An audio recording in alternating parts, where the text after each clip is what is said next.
Welcome back, everybody. Another episode of the Six Man Tag Podcast right here on Apple Podcasts, Spotify. Hey, if you're watching on YouTube, what's up, everybody? We're back again. Going to discuss, what is this, episode 22? Wow. Going for a while. Again, this run's lasted a lot longer than our first run when we did this back in 2013/14. Makes it easier with the Zoom calls now. Yes, we don't have to plan Get on together. Exactly. Whose house are we going to? How do we do this? No, none of that. By the way, that's still on Apple Podcasts if you want to search it out and listen to our old stuff. Great. I think we sound better now. I hope. That'd be a shame if all these years later we didn't. Yeah, we're talking underrated, underused wrestlers. You know, whatever opinion you have of that, you'll hear ours, and leave us a comment if you disagree or agree or whatever. But yeah, let's get this started. I'm Mike.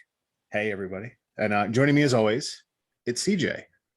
What's up, everybody? CJ Doyen, aka Craig Francis, back with you again for another six-man tag podcast with our other partner waiting in the wings, the man of 1,000 intros, 1,001 intros, actually, Mr. Skylar Strange. Well, hello, boys and girls, and welcome. I know what this is. To story time with Skylar Strange, baby. Baby! I had to do it. Boom. I feel like you did the half, like obviously Adam Cole, but I feel like you did the Botchamania. Every Botchamania, they have someone read an excerpt from someone's book, and literally that's how they started when they're holding the book, because it looked like that's what you were doing. For the YouTube crowd, you saw him holding something, but it was a book. If you inadvertently combined those, then nice. And joining us again, three-time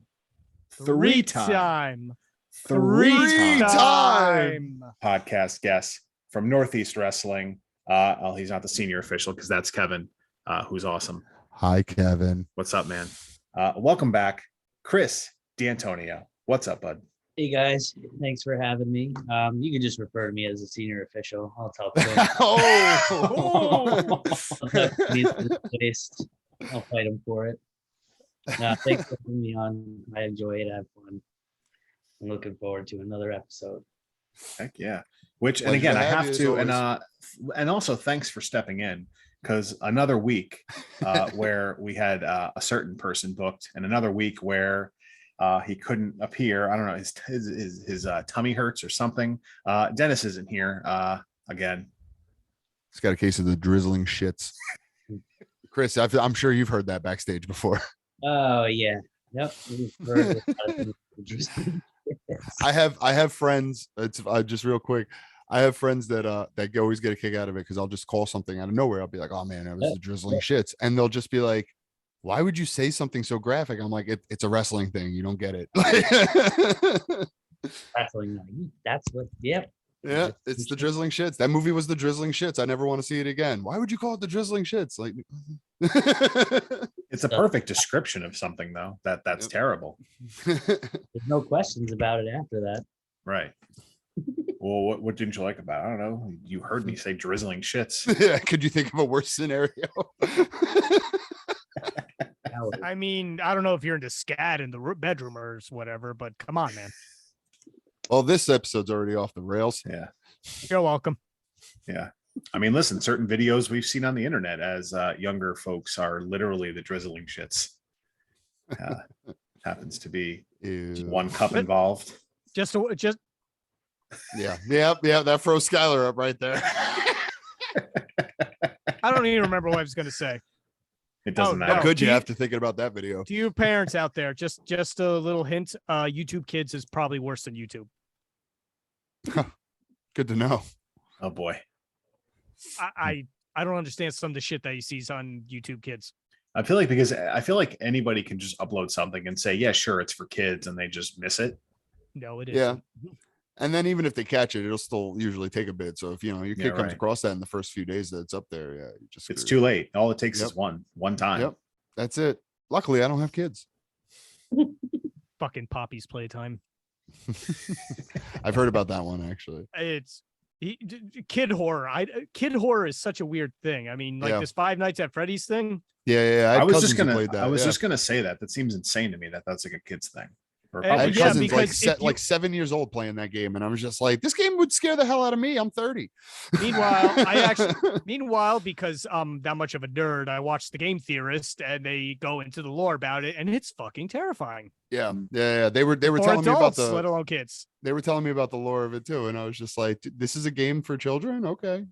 Like, at what point do you just like let kids play like Outlast or whatever? Yeah. True. But Oh my god.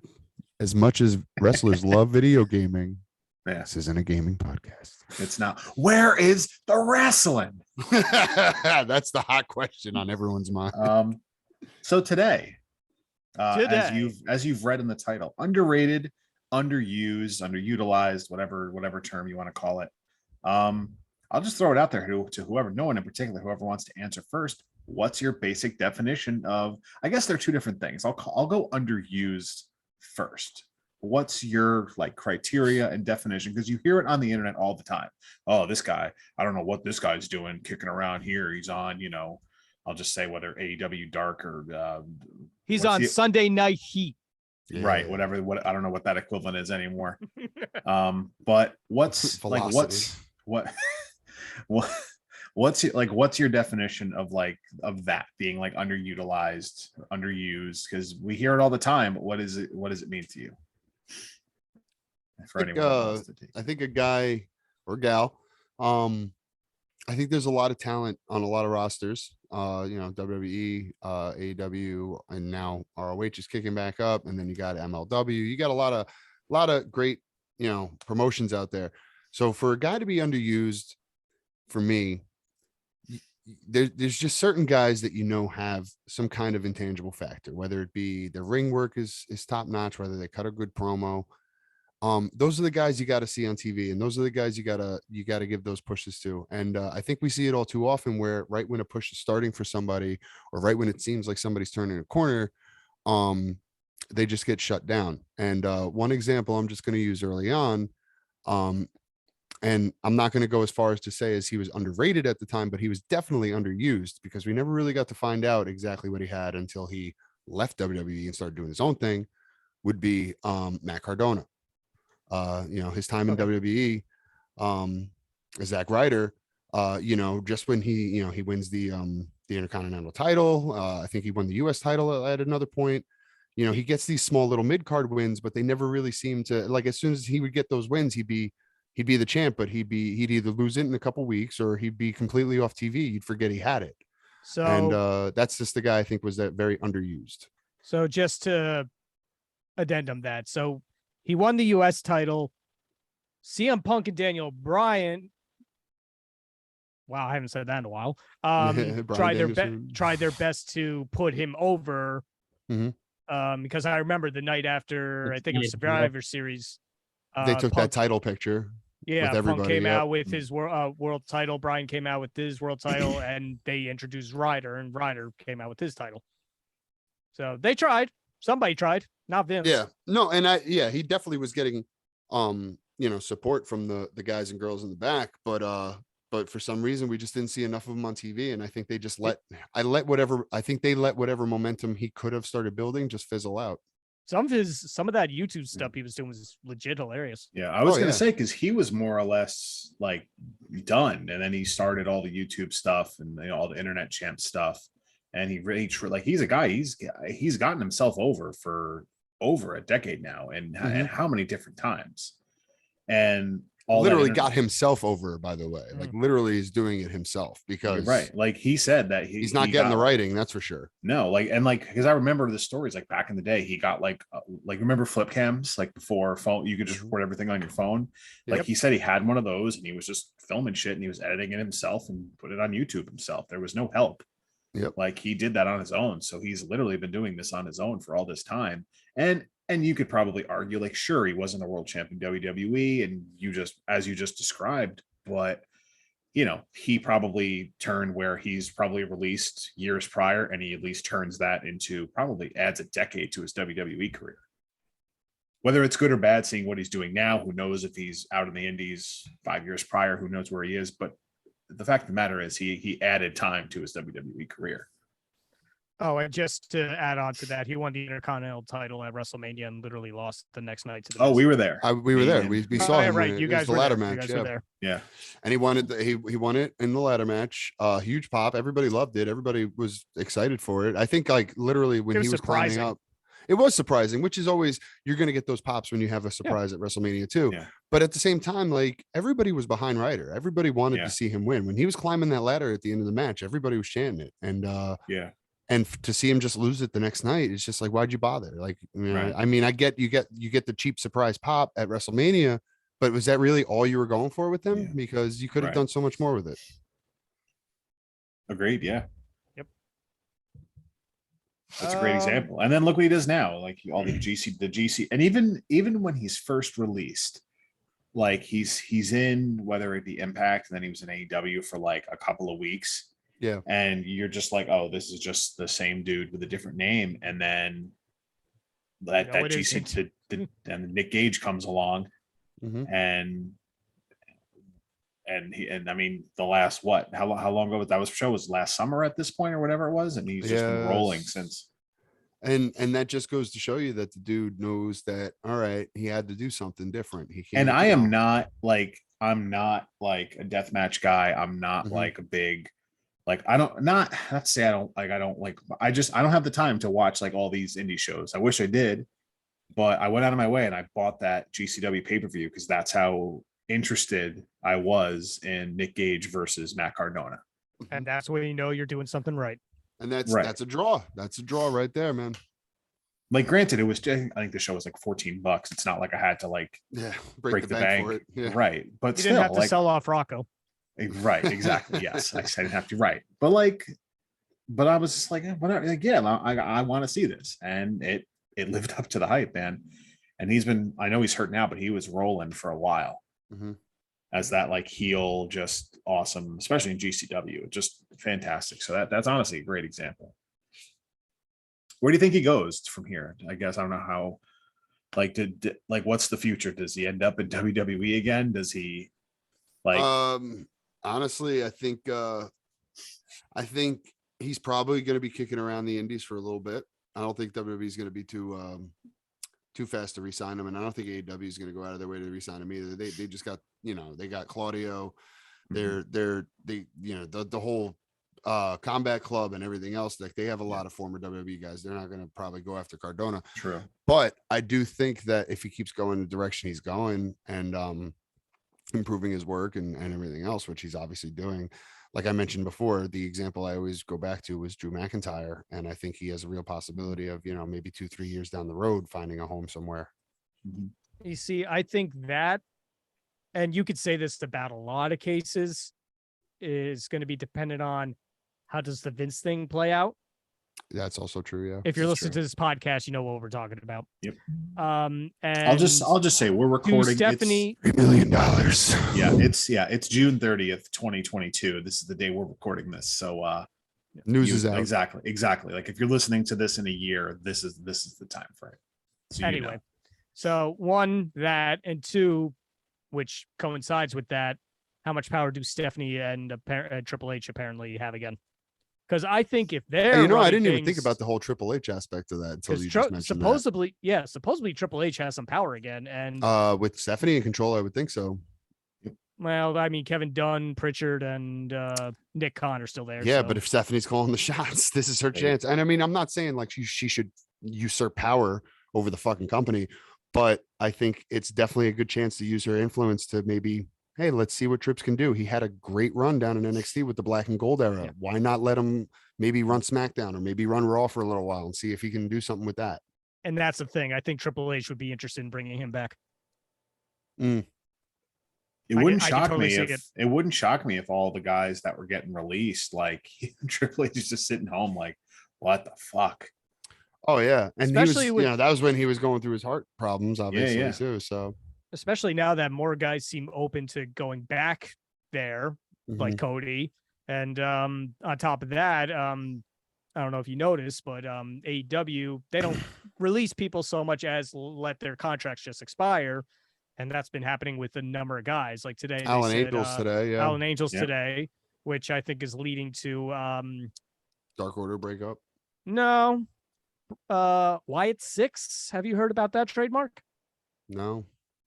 I read Apparently, something, but this Bray Wyatt Wyndham- stuff's been going on for a while. I know, whatever. but at some point something's got to fucking give. Either say you're not wrestling anymore, or just show up as a member of the Dark Order and turn them back into like an evil cult.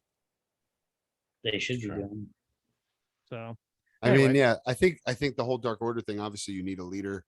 And to talk about, underused guys. There are guys in Dark Yeah. Order I feel like are definitely Exactly. underused. John Silver, like a year or two ago, everyone's like, he's going to Yeah. be a star. And now it's Yeah. like, He was like Yuta. He was like, he had that same like kind of Yuta explosion, and they just never really kind of kept building him. But he has the but- promo work too. Like Absolutely. I love John Silver. I think he's fantastic. But I think Evil. the issue is that Yuta, between the difference is between like Yuta and John Silver is that John Silver was in kind of a leaderless group. They had Brody, obviously, who unfortunately passed away. They kind of had like the whole angle with Hangman, but that really was more of a thing to get Hangman over than to get Dark Order over. And then they just kind of were leaderless after that. I think if they had somebody like a Bray Wyatt type or a if you can find, or obviously Malachi Black is doing the House of Black thing, but if you had someone like that, I'm going to touch Um, upon that soon. yeah, if you had someone like that who can come in and be a leader, like you could definitely bring Dark Order back. And you can definitely make stars out of some of those guys that have been sitting there kind of waiting. yeah, Chris, you and I wanna go guess next? yeah.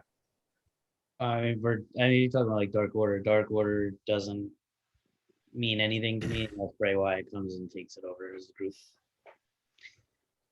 That's Dark Order for me. And I think of like underutilized guys.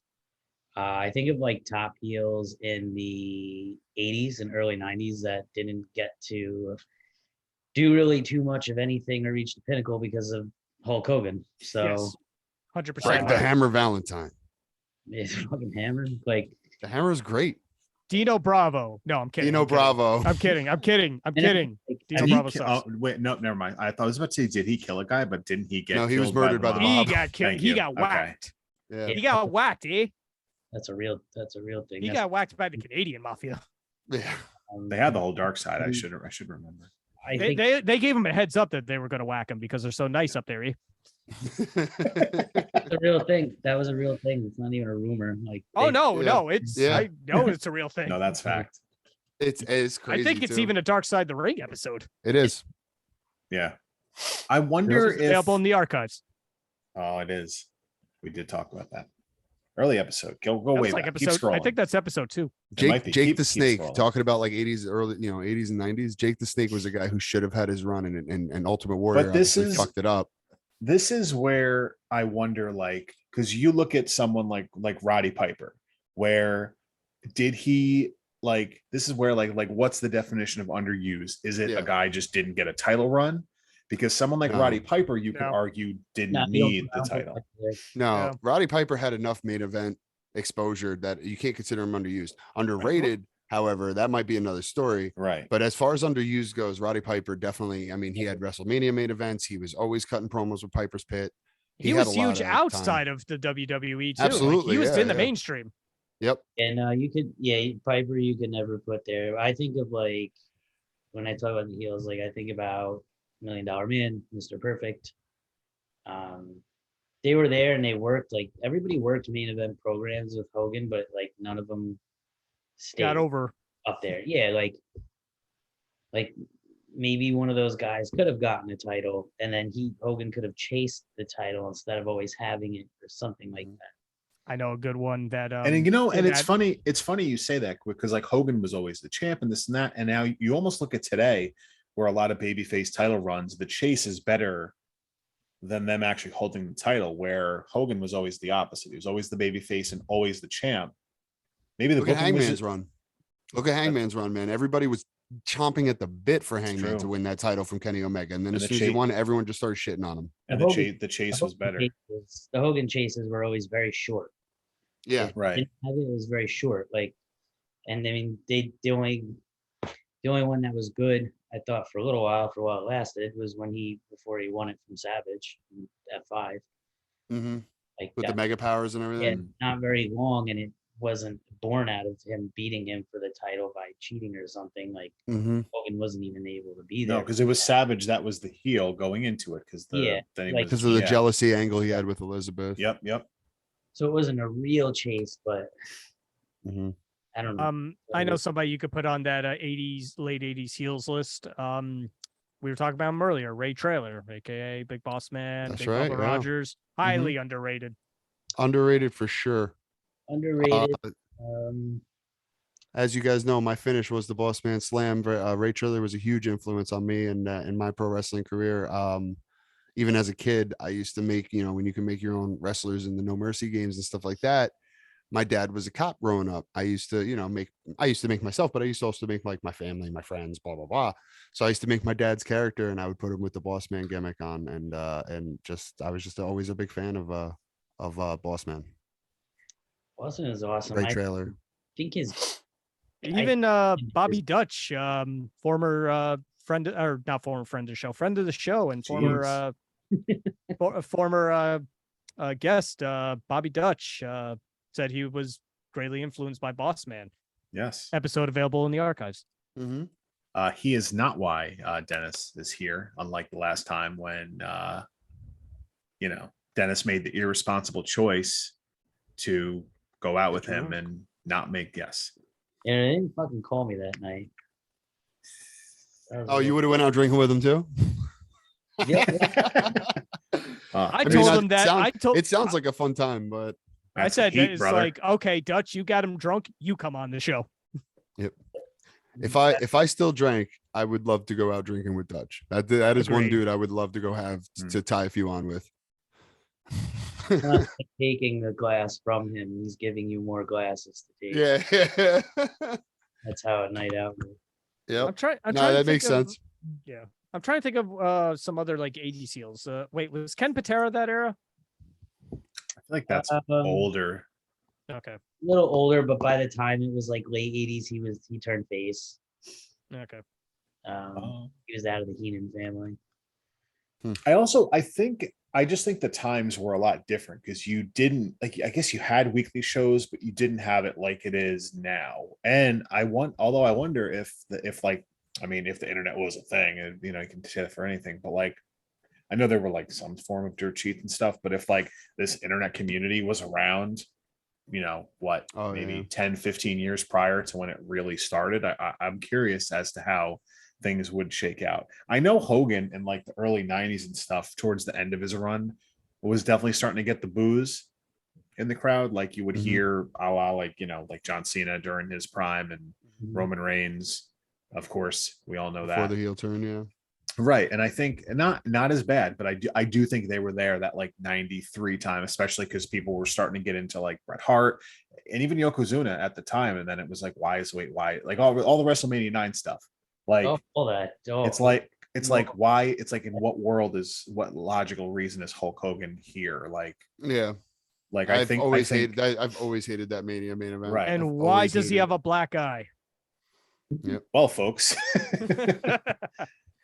I mean, isn't that universally regarded as the worst Mania? It's pretty bad. Is And it? 27 is kind of like second. 27 is the one that's I made invented by remember- Cena and The Miz. I remember watching WrestleMania 9. Like I think I rented it from Blockbuster on VHS as a kid. That's how, that's Blockbuster. What's that's that, what Mike? well, it's this. So you know how, it's Netflix before Is that Netflix. is that this week's sponsor? Yeah. Oh shit. Oh, there it is. perhaps. Oh, Skylar, you're a genius. I do what I can. But yeah, kids, before all you had to do was hit a button on your TV, you had to get in your car and you had to have a parent be willing to get in the car and drive you to this store. And usually pay. Oh yeah. I think it was maybe it was like $4 and you'd get a tape. That's, oh my God. I don't even have the fun. We have like an hour to just keep going with this to explain this to What's the children. a tape, Mike? Yeah. So you put it into your VCR. What's a VCR? What's a VCR? This could Can- literally can- go can on you all fucking night. Can you explain what this cartridge is? No. I feel like kids should know Cartridge. video game cards. Kids don't even know video games. Everything can be digital nowadays. God Yeah. damn it. But yeah, no, but like I watched WrestleMania 9 as a kid, and even that, like as a kid, like thinking everything was awesome. I remember being like, this is weird. Mm. Like Undertaker, Giant Gonzalez. I'm like, wow, Yeah, that's that a was big awful. dude. And then just like, oh, he really, I guess this is he should be more dominant, but he's not because he can't move. But Not yeah, at no, all. it's a weird. And then yeah, the Hogan stuff, even as a kid, it just doesn't make any sense. But it is what it is. But I think at that point, I do think like the Hogan stuff, Hogan's got a pose, brother. and you were starting to boo. And then if the episode that I did by myself from Survivor Series 96, something, you know, that was another time where I think that that's almost like the begin, not the beginning of like internet stuff, but Shawn Michaels getting the boos at that show, you know, in favor of, you know, Psycho Sid, let's, you know, get this guy to win. So I just wonder, because again, I think this episode even happens because a lot of people on the internet bitch about things, and this is just us going over that. So take that internet community to the Hulk Hogan era. I'm curious if there's more boos in the crowd earlier on. Ooh, you know, and like I think just- it's Hogan's just career interesting definitely thought. would have been a little different for sure. If that existed, I think he probably would have got turned on a lot sooner than he did for sure. Yes. Maybe some of these guys that are talking about wouldn't have technically been underused.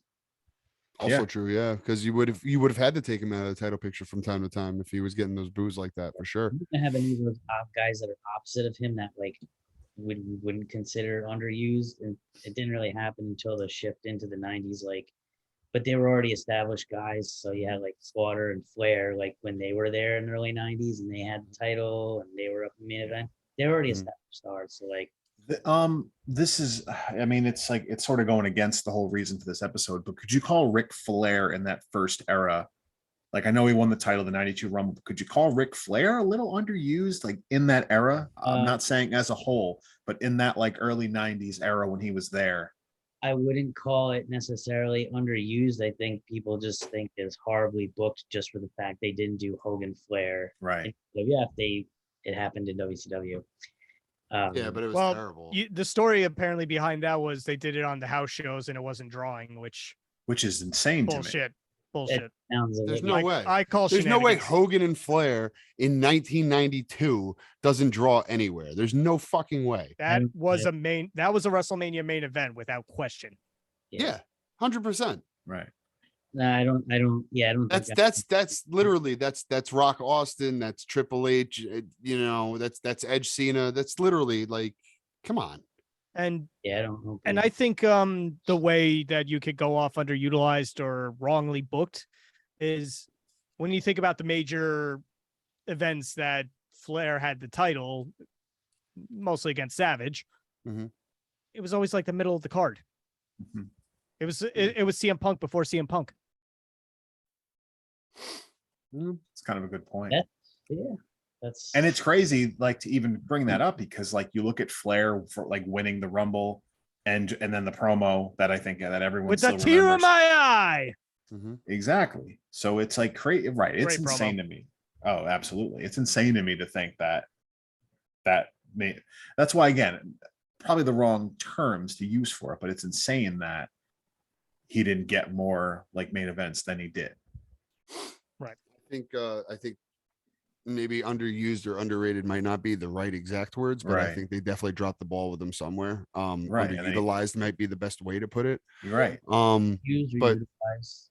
Yeah, it like they definitely needed to why not build like Flair's already like everyone knows Flair is to be like the best wrestler in the world at the time. Everyone loved Ric Yeah, I Flair. was also gonna kind of say, was that universally known? Because I know he's like NWA champ a bunch of times. Maybe that's more based in the South. I So mean, maybe- granted, yeah, WWE runs mostly in the Northeast at that time, but like if you've ever picked up a wrestling magazine in the 80s or 90s, there's no way you don't know who Ric Flair is. There's not a chance. This is true.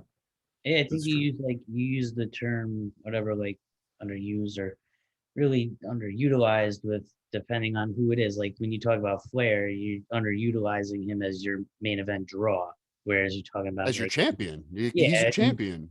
you use like an example of like one of the guys in the late 80s, like a Perfect or $1 Million Man, you're underutilizing them is the fact that you could do more with them to maybe push them more. Whereas like Flair, like you brought him in for something and you underutilized them in that aspect. Absolutely. It I just think it all doesn't look. absolutely kind of relates, and it all definitely, like, they're all solid points because we mentioned before the show, actually, before we started recording, as we were kind of talking about this, that, underutilized doesn't necessarily mean world heavyweight champions or main event runs. Like, there are tons of guys who they could have done more with on the mid card, who could have had main event spots without necessarily getting a title run, but still could have put on some good main event, maybe angles or matches. Like, those are the kind of guys that I feel like got dropped the ball on a lot too. Yeah. And I also think, and I think people on the internet forget that okay, fine. Well, no, there's one world champion. Not everybody can be world champion. And it's also a case of the internet people are just never happy no matter what happens. So you also have to just discount their opinion at least a little bit, because like someone will be like, oh, and a perfect example, we just saw not Cesaro, Claudio Castagnoli debut in AEW, and people would argue that, they never used him in WWE. And it's like, but what's your definition? Because like he was on TV all the time, he was on pay-per-views all the time, he was tag team champ how many times? Did he get intercontinental or US runs? US early on. US when he was still Antonio. Okay. But like, I'm glad you brought up Claudio, because I definitely was going to use him as an example for this episode. Yeah, I'm one of those people that jump back to the present. Yeah, what do you think? I think he was underutilized in WWE. I think that is a guy that you could have 100% put into your main event picture. The dude speaks 7 languages. He can promo, he can work, he's pound for pound probably one of the strongest. I know they say that on commentary and it's like it's a gimmick thing, but like the dude is legitimately freakishly strong. He picked up Big Show and slammed him out of the ring with no problem. Yeah, and we popped our asses off at your house, CJ. Yeah, absolutely. And the one move he always does, I think it's like he stands on the second rope and suplexes the guy back into the ring. Yeah, every time he does that, it blows my mind. That's for sure. Because that you have no leverage at that point. Like you're sacrificing leverage to literally muscle a guy over the top rope. And for him to be able to do it with the ease that he does it on some of the guys the size that they are. I mean, granted, obviously they're giving him a little jump and post, but like you're at a disadvantage from that angle. It's like, you're coming up to the high ground. So, obviously, Obi-Wan Kenobi will tell you that's a bad idea. So it's harder to pull off for sure. But I think, thank you. But I think like that dude 100% is a guy you could have put a world title reign for. And I think it's definitely going to be in the cards in AEW. It's really going to be on them to not drop the ball with him like I feel like WWE did it. And hold on real quick.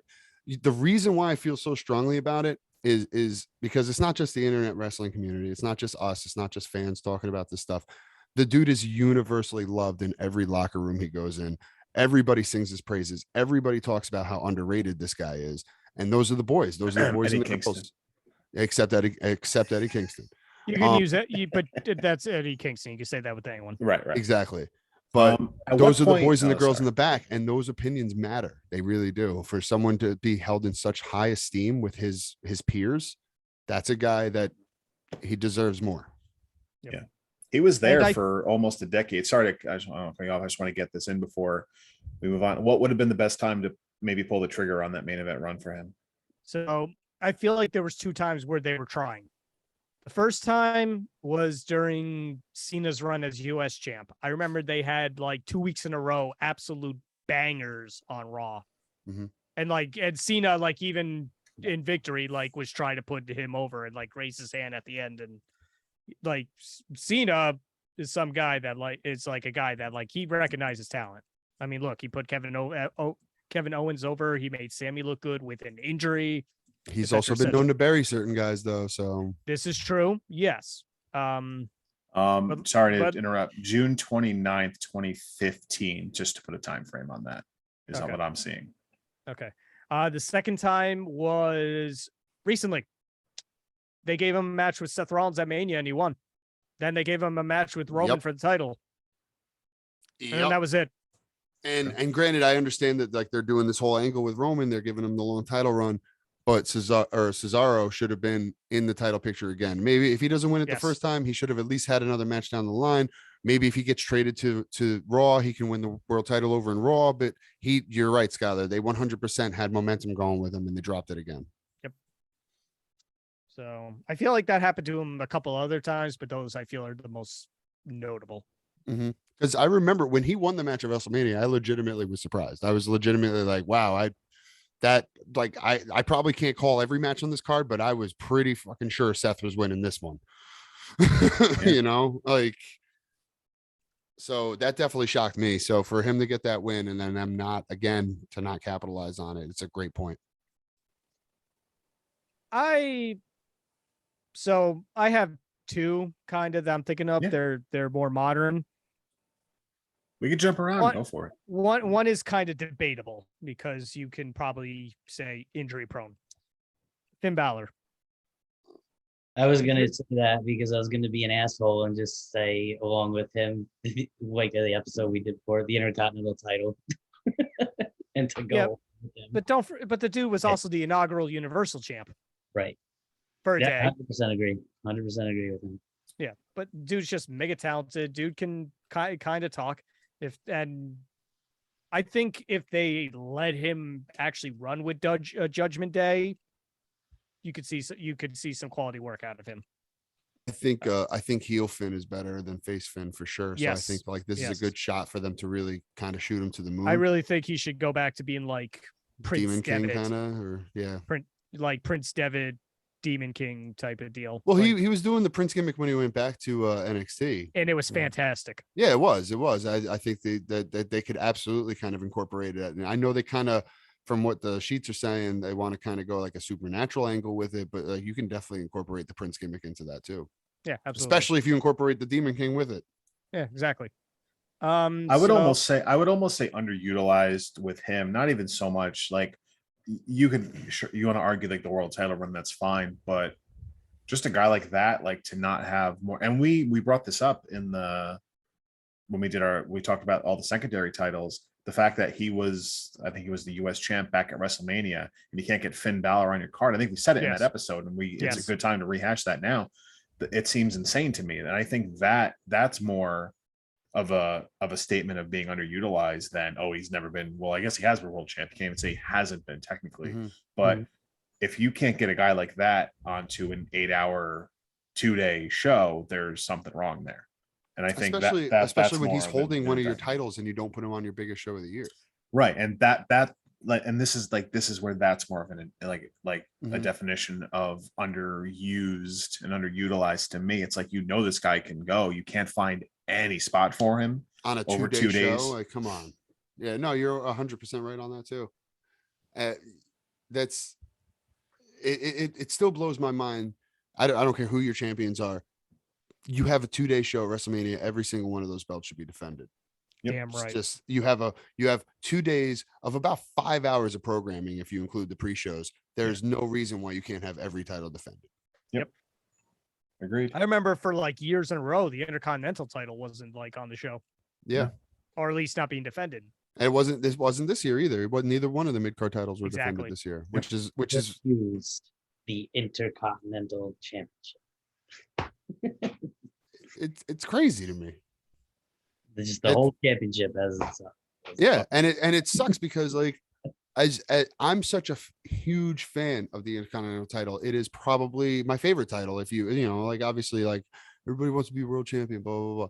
But my favorite matches when I was younger were the Intercontinental reigns, the Shawn Michaels, Razor Ramon matches, the first reigns from The Rock and Triple H and Austin before they became world champions. They all had great Intercontinental reigns.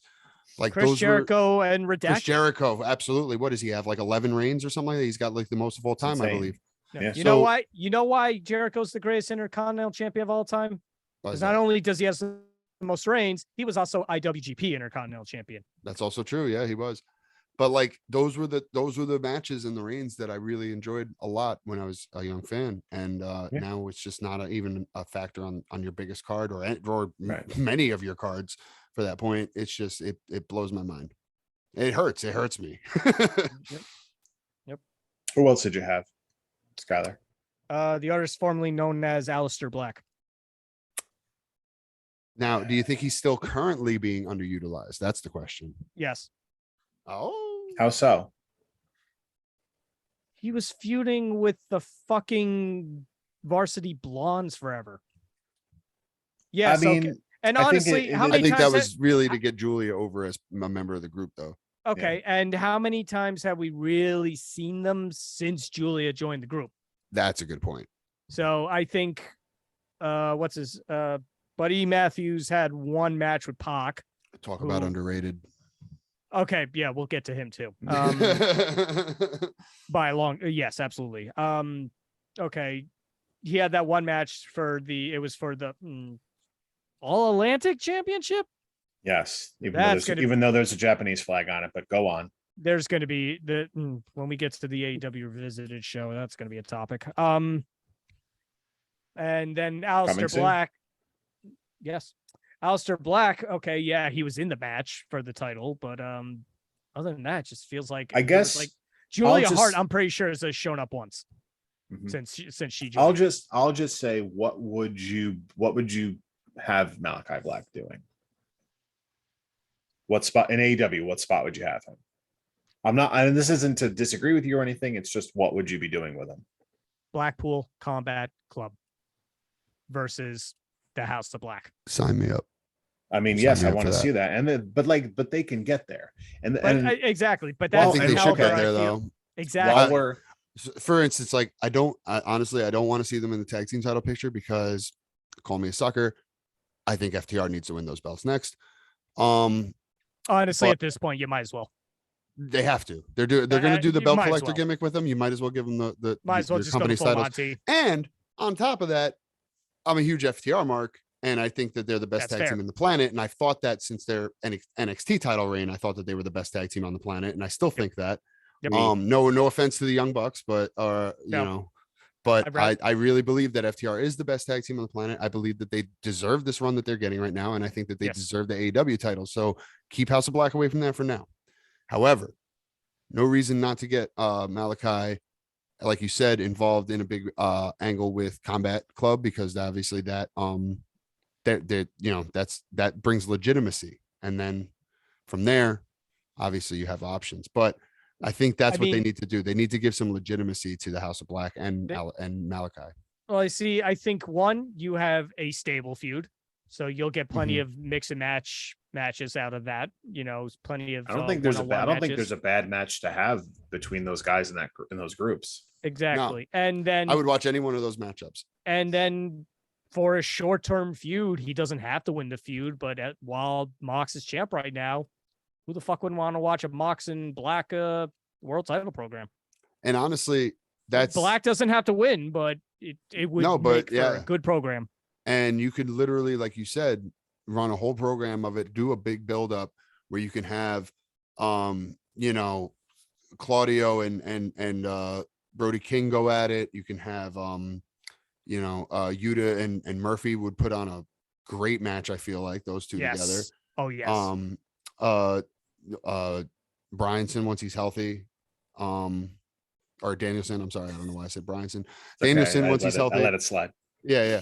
Danielson once he's healthy, once he Gotcha. comes back, obviously he can work anybody. And you got the world title on Mox. You might as well give some legitimacy and like you said, give a title shot to Malachi. See if he's supposed to be the leader of this faction. That's one thing I do want to say real quick, kind of off topic a little bit. I do kind of like, and maybe I would assume Skylar might agree since he's a big New Japan guy. I do kind of like that AEW kind of runs factions because it's something that Vince doesn't like. Yes. It's something that WWE doesn't do.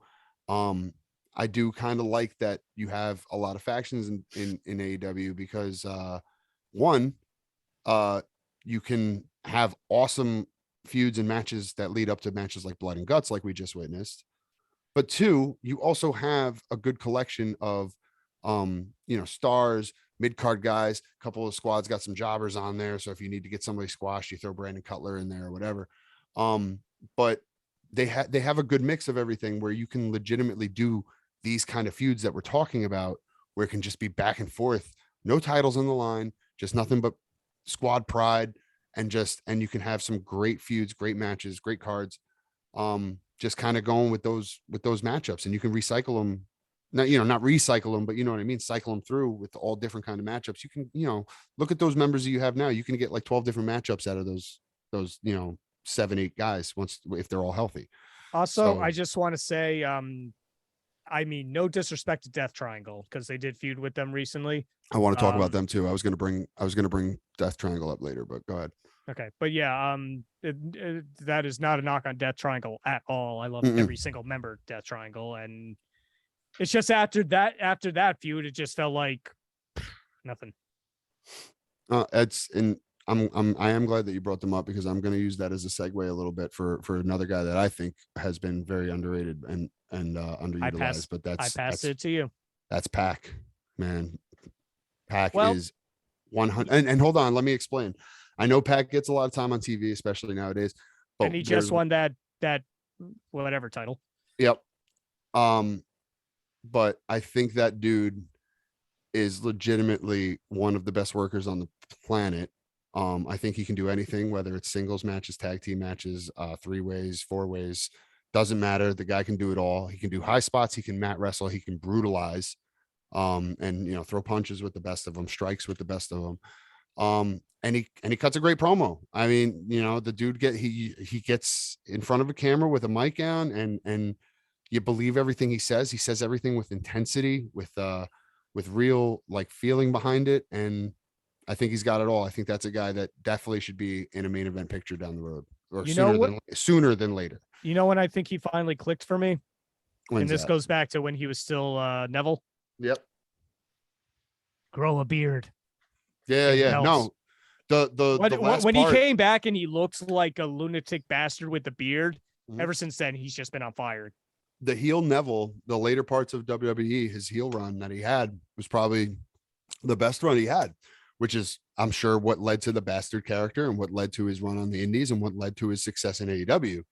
But that just proves that, like, all right, this guy's been consistently doing this now for the past 4 or 5 years. He's one of the best in the world, in my opinion. I think he is absolutely one of the best in the world. Why not get him in that picture? You got to start at least giving him some chances, because that's a guy who definitely has earned them, I think. I'll agree 100%. Let me throw this one out to you, because there's people that will argue that Adam Cole hasn't been utilized properly since going to AEW. No, Does anyone agree or disagree? disagree. would I also disagree. disagree. Right. Go ahead, Chris. No, I think the way they brought him in was supposed to be a big deal, and he's always around at the end of the show and stuff. And that group is so big and so filled with all stars that you really can't properly give anybody an overbearing role. They all kind of just take turns doing whatever. So I think it's hard to underutilize anyone in that group, especially when I think part of the decisions being made for what goes on TV week to week is partially made by that group, or at least have a heavy hand in it. So I wouldn't say that. I mean, I'd say for like Pac, I thought they're starting to move in their direction with him. He tends to get hurt sometimes, and then he has to restart when he comes back on TV. But I agreed with Death Triangle. I actually thought I was going to go more with Penta, because Penta had so much. I think going on. Penta's underrated. He had so much going on coming in from all of like the Lucha Underground stuff, and then all the stuff he was doing on the indies and showing up on everybody else's TV. And then unfortunately, he kept getting tied so much with Phoenix. Phoenix got hurt. They weren't doing anything with him. And he's there. He's supposed to be a big name. But I mean, what do you really see out of Penta? Honestly, I feel like we've had better matches with him on Northeast Wrestling cards and gotten to show a lot more of what he's capable of than kind of what he does on TV over there week to week. Like, he has good matches, but I don't really think they push too much to go anywhere with him. I kind of think he gets underused more than Pac. I think they're trying to go in a certain direction with Pac. I don't care. So Penta. I will say this. One, to agree to your point, does anybody here remember the fact that Penta is, well, technically, even though it was for a day, a former Impact World Champion? Yeah. Yeah. It was for like a day or two, but yeah, that happened. And then I will say this. Yeah, you're right about the kind of, yeah, he has he has some really good matches, but he's always tied. I will say he did take part in possibly my favorite tag match ever. That cage match with the Bucks. Yeah. Oh, It was God. very good. That was Yeah. Very epic. good. Maybe and not that's my good favorite, examples but of seeing it's, what they can do. And then, Yep. and he has good matches, but maybe changing his name every month doesn't help for No. like the casual people. But that's another he's thing. the Spanish Johnny last name. Yeah. Yeah. I do think that the Lucha Bros, though, I do think that they are also one of the best tag teams in the world. So it is hard to like break that up when you have such a dynamic tag team. If you ask me, like, you know, But three out of my top 5 for sure are definitely include FTR, Young Bucks, and Lucha Bros. So anytime any combination of those guys are in the ring, it's always exciting. It's always a great match. But I think you're right. Penta definitely could do more on his own for sure.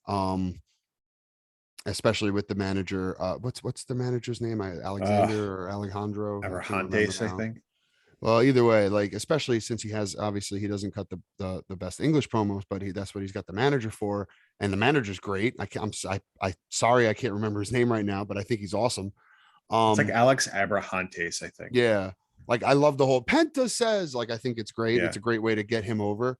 Well, like that dude's on like QVC, so he's almost like another, like, I hate to say like Don West, because I know he's not like a Schiller type of guy, but like the I think that's where like the talking comes natural, and he's able to translate it to wrestling. Yeah, and he's doing a great job. I think he gets into it. I love Alex how he comes out. Abrahantes. There you go. Okay. I love how he comes out and gets into the gimmick with Penta now. How they're doing like the dark gimmick. He comes out dressed like that, like dark priest kind of thing, and he starts screaming the intro music, and he head bops, and he's all into it. Like it's awesome. So I think you're definitely you're on the right track there, Chris, with Penta. I think they definitely could do more with him for sure. Yeah, I know they do a lot of Lucha Bros stuff, but just like he did so much stuff on his own before they they really paired them all the time on TV. So, And Yeah. I find it kind of ironic because they're in CMLL, right? yeah, they Okay. were. They In were. CMLL right now, Ray Phoenix, I think, holds like 3 titles. Right. So I'll take your word for it. Like they just had an event. I just want to make sure because I don't want to mix them in AAA. AAA up. Hold on. Oh No. no, never mind. It's AAA. Yeah, That's they right, were- because that's why they weren't on Forbidden That's why Door. they weren't about to work because CMLL works with AEW, but anyway, whatever. Yeah, he's holding like 2 or 3 titles there right now. They're singles titles. Mhm. Meanwhile, here in the States, He's it's always primarily a Lucha tag team Brothers. guy. Yeah. It's mostly Lucha Bros. Yep. So Anyone? Let's go back in time a little bit. Anyone from the Attitude Era stand out that could have been used more? If anyone's got one, I'm And, gonna say the one I've said it numerous times. You already probably know what I'm gonna say. Gold dust. I don't think. I think that is his gimmick. I do. No, I agree. I don't think the Gold Dust character itself. as awesome as it was. It's fucking. I don't great. think that needed to be the guy, but I think Dustin Rhodes or Dustin Runnels, whatever you want to call him in his WWE days, I think he was definitely an underutilized person in wrestling. Actually it's not even WWE, it just as a whole. The guy's never had a world title run. I don't expect him to get one at 50 in AEW, but he never had one. He had a couple mid-card runs. I think he had a US title run in WCW, if I'm not mistaken. If he didn't, I apologize, but I know he's definitely obviously had some intercontinental title runs in WWE. he was a really some good tag team Intercontinental titles. champion. Yeah. I just think that just Dustin Runnels is probably one of my top underutilized wrestlers. Not necessarily the Gold Dust gimmick, but definitely Dustin Runnels as a person. Yeah, except for 7. Oh, Remember that shit? That promo? We don't have Oh to my mention god. that. Yeah, they made me look like Uncle Fester. My name's They 7 want me now. to be a pedophile. That's That was- a good gimmick. that was such a great really promo. cool shit with Booker T when they were. Oh, and that was great. The stuff he did with Yeah, Booker. that was Yeah. awesome. Yeah, One of my favorite segments ever is when Goldust was like the crocodile hunter with the NWO. I don't know if you ever seen it. yeah. I Like do he's remember going up that, to Big actually, Show's, crikey, it's an Elvis-sized sleeping mouse. Yeah, I do remember that. Yeah, And like X-Pac was like a grease rat monkey, but that again, like which sounds slightly racist. he did the comedy stuff first. First he comes in, he does the heel stuff, and granted, like we've talked about this on the show before, a different era. He got the weird, definitely not heel heat in 2022 standards, but definitely heel heat in 1995 standards. Yes. We talked about that, yes. We discussed. So yeah, we all talked about that. So, but he came in and he did his job. He got super heat. Obviously it was in a way that wouldn't be the same now, but he did his job at the time. He got the heat and he kept getting it and he worked the gimmick. And then later on in his career, he got to do the comedy stuff and he was great at that too. The dude always cut a promo. He always worked in the ring. It's shameful to me that a guy like that just doesn't get an actual run, no matter what gimmick you give him. By the way, I thought about this the last time we talked about him after we recorded. You remember the brief period he was the artist formerly known as Goldust? Yes, of course. Yes, that was weird. He was with Luna McCone, right? Yeah, and he was Luna was his manager, I think, at the time, right? Yes. That was like 98. Everything about it. It was no, it was awful. That was terrible. Yeah. I didn't like. No, he came out with like the bra and panties over like the green jumpsuit. I did not. It was uncomfortable just to watch. Mm-hmm. It didn't even seem like he liked it, but I'm sure he didn't. Oh, he didn't hate it. Yeah.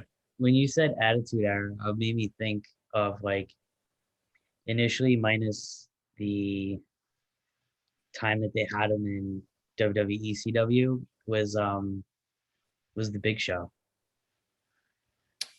I felt like they did a lot of. He was there a lot, but I think that early time he just didn't know how to work WWE style, because I think in WCW he just got thrown in there, and when he came to WWE they were like, oh wait a minute, okay, maybe he's not really up to par, because I know they sent him to like OVW for a time. He was super green in WCW. He was just a big body, right, for sure. But I mean, there was a lot they could have done with him in WWE that, Chris is on a right track here too with, like, I feel like he never really got, for a guy who put in as much work, I don't feel like he ever got the respect he deserved. I feel like he was hurt a lot by the constant gimmick changes and the heel face changes. Yeah.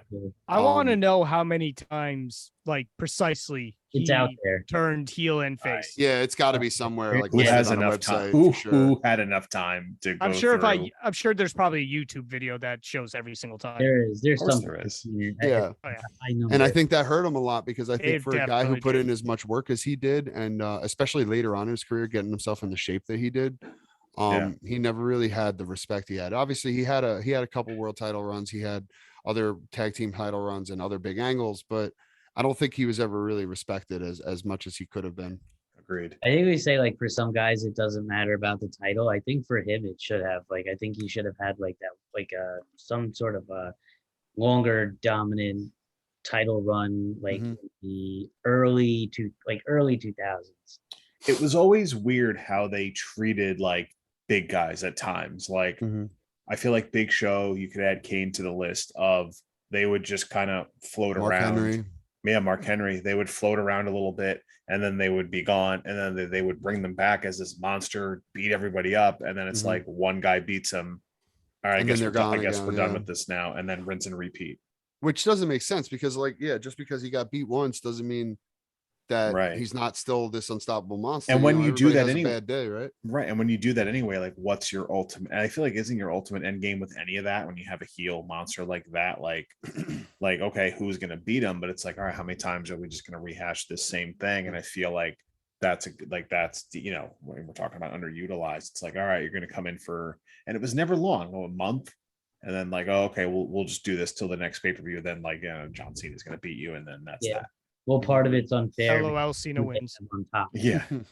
Part of it's unfair because everybody on top. Like when Hogan was there, you had the heel monsters, but they would just build them up just to lose to him. They used to build guys up just to lose to Cena. Like That's why I thought he could have Triple had, H. yeah, like I thought he Yeah. could have had some sort of cool, like some cool title run, like in the early 2000s, like when Austin wasn't there, like full time, and they didn't have anybody for him to be built up for to just lose to. Like you had Austin wasn't Yeah. there, Rock was fucking. It in was and out like of movies. they did Big Show Brock Lesnar a bunch in that like 02, 03. Yeah, Big Show like, was lost except for when he got Yeah. came and cheated and how Yeah. him. Like I don't know. I thought maybe it's just me. I just thought they could seem like cool. Kurt Angle was in that too. I'm like forgetting the exact. Yeah, I don't know. That I just always think of him like early 2000s, like when I watch like old pay-per-views, like the Royal Rumble and stuff, and he's there at the end with The Rock. Like obviously Rock's gonna go over, but like just that time, like where I was like, oh cool, he could have easily fit for like months, and they didn't do it. I just always think of that when I watch them. But I have an attitude error name. Actually, I have two. Go on. So the first one, Oh yeah, my boy D'Lo. I D'Lo. think they hit a ceiling with him. I love D'Lo maybe- Brown. I'm a maybe- huge D'Lo Brown guy. Maybe they did. You might be right. They Nah, they didn't. I love the head nod. I'll watch the head nod every week. I mean, I absolutely loved him.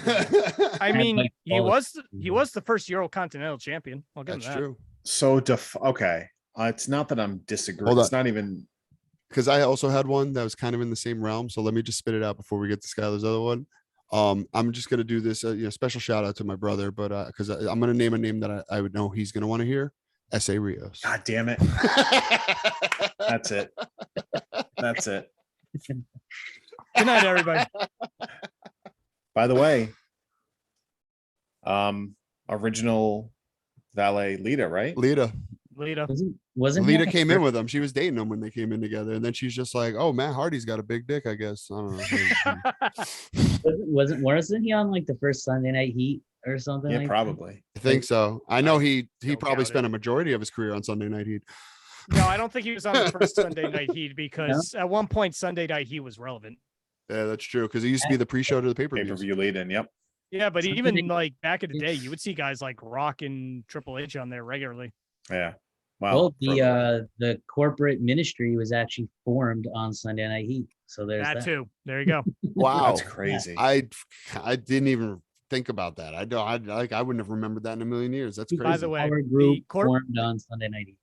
the If you gave me a multiple choice of like Sunday Night Heat, a pay-per-view, a Raw, and like a Like- house show, But like, think of those Sunday names, Night right? Heat Hey, probably would have been my last choice. like, hey, we're gonna hey, we're gonna take the Undertaker and Vince McMahon. They both have factions, and we're gonna combine them. Where should we do this? WrestleMania, right? Sunday Night Heat. No. Now hold on. Now I have a question bringing up the corporate ministry, and I know a lot of people consider DX to be the answer to the NWO. Do you think the whole super joint faction was an answer to the NWO in a way because of how big the NWO got? Yeah. Yes and They're no. all both bad ideas. maybe. Okay. Well, they're both bad ideas. That I Dark didn't say they were Ministry- good ideas. I was just saying, do you think it Yeah. was a response to the NWO growing That- so big? Do you think that they were like, We we need need- a big, giant, dominant we need- faction like that? We need Stone Cold to go against 20 guys, not just 10. Yeah. Like, Um, that's what I'm asking. Do you think like they're related? I'm not sure, but the point of what I was going to say is no matter how bad an idea was, that corporate ministry mix of No Chance in Hell kicks ass. I will defend that to the death. The Undertaker theme and shit. Yeah. Mixed With with, the No guitar? Chance. Yeah, it's it was sick. awesome. Yeah. But yes, the stable itself was a terrible idea. Terrible. It was me all Horrible. along, Austin. Yeah. It could Yeah. have been Chris Daniels all along. Why? Because he's not tall. Pissed. Chris Daniels. Can we say him? Oh yeah, 100% underrated. You want yeah. to talk about guys? Christopher It Daniels up depends there for what sure. fucking you're talking about. Well, yeah, no, on ROH, obviously he was a huge star, but Back to if you want to talk Impact too about for a like, time, yeah. yeah, Well, Impact, TNA, I too. guess, at the time. Yeah, that's true. No, he did have a good run in TNA. But He was, if you want he to was talk an about, AEW original. yep, you want to talk about, he's had numerous kind of like tryouts and stuff for WWE, and the fact that he just never even got a real contract with them is just enough to say he was underrated for sure, because that dude definitely deserved to be on TV every week. Should I He's just got the best moonsault ever. Should I Come just yes, he does. Should I just quickly spit out my second name? Oh yes, Attitude Era guy. Because Yeah. honestly, I'm starting to like really kind of maybe Farouk. I was thinking that. 100%. But I mean Farouk during the Nation domination days. No, I was think thinking this Farouk, because I'm 100%. I'm rewatching in a bunch. WWE. In WCW, Yeah. obviously, he had a world No, title. he run, but Yeah. right. But like I'm rewatching all the stuff. I'm like rewatching like those 1997. Like I'm in like May of '97. They're going into King of the Ring, like where I'm at now, and it's a lot of Nation stuff. And it's for like Farouk's like the number one contender with where I'm at. Like he's I guess Mhm. going to face Undertaker at King of the Ring. I don't even know if that match ever happened. It does. But okay, see, I don't remember. Spoiler But alert. that was before Vince allowed black people to be world champion, though. this is true. Which by the way, so like Farouk, I think I put this in our group chat, but I'll say That's it here. It's Skylar. You're looking like it's weird, but it's not. It's like think about it. Like The Rock. No, was it isn't basically weird. The That's first, the thing. Yeah. That's like No, Farouk. absolutely. Farouk like cuts a great pro. It's an in-ring interview with Vince McMahon, and he's just like, black guys never, name me a black World Wrestling Federation champion. You can't. Tell me the last time black man's had a title. You can't. And then Vince McMahon goes into him. He's like, don't you think those comments are a little racist? And I'm just, and then it's 97, so it gets the I was pop. gonna say, welcome to '97 for sure. Yeah. But like I watching mean- it back 25 years later, I'm just like, that sounds insane. And actually, Ron Simmons was the first African American world Oh, champion yeah. when he Yes. won in Right. WCW with that really badass slam on Vader. Mhm. Yeah. So it's interesting at that time. I mean, I guess you're trying to build up your guys, but there weren't. I mean, and you look at '97 too. Was there a lack of heels? I know like the Hart Foundation, you had Bret Hart as a heel, but honestly, you could argue that Farouk was one of the top heels at the time.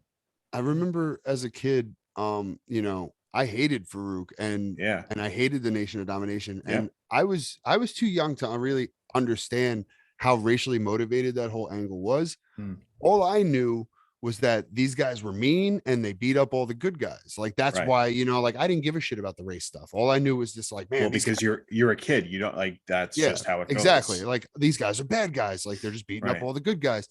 But like I legitimately thought that Farouk and the Nation of Domination was a pretty terrifying faction in senses of when it came to like being a challenge for my favorites, because obviously like they were all badass.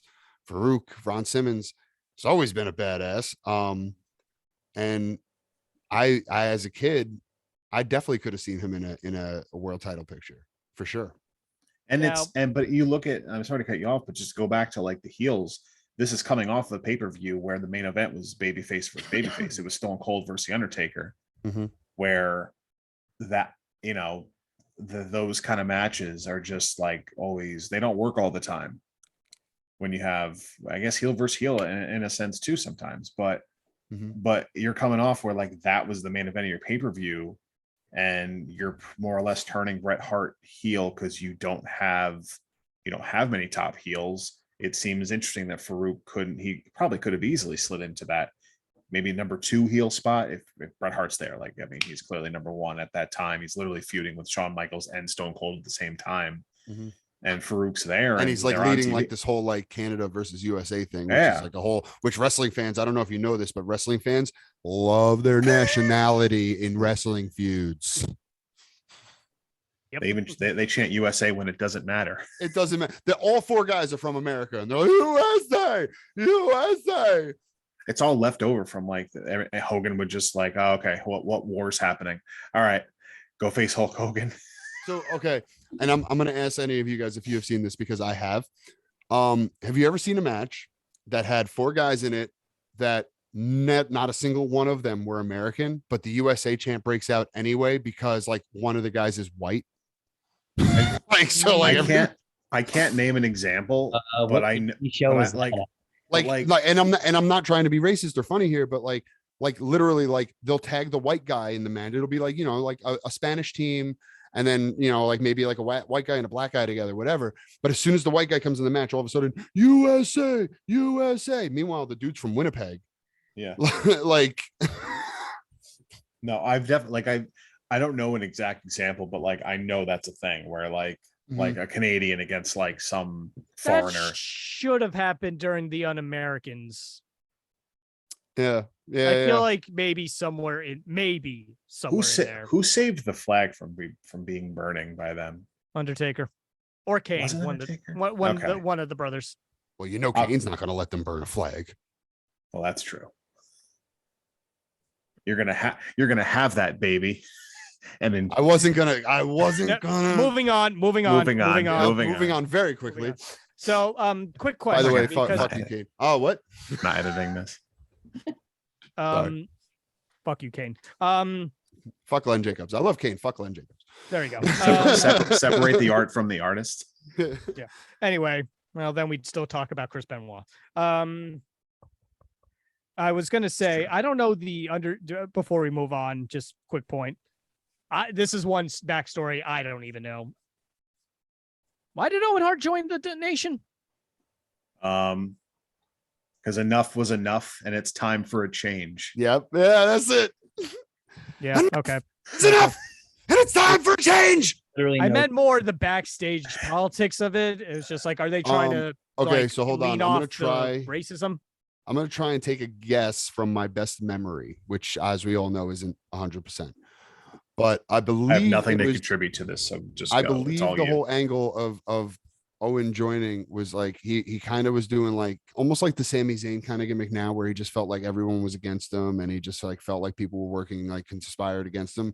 So like he saw Nation of Domination was kind of like being anti-establishment towards Vince. Mike mentioned the promo before about mentioning the no black champions and stuff like that. And I think like that was like his in. He's just like, yeah, I'm with these guys because they're fighting the system and the system's keeping me down. Like that was like kind of like his way in, which I think is obviously kind of funny for a guy like Owen Hart. But I mean, to be fair, I almost joined the Zulu Nation. The what? We'll talk later. Yeah. It's a funny story. Okay. the only explanation I've ever gotten for that was just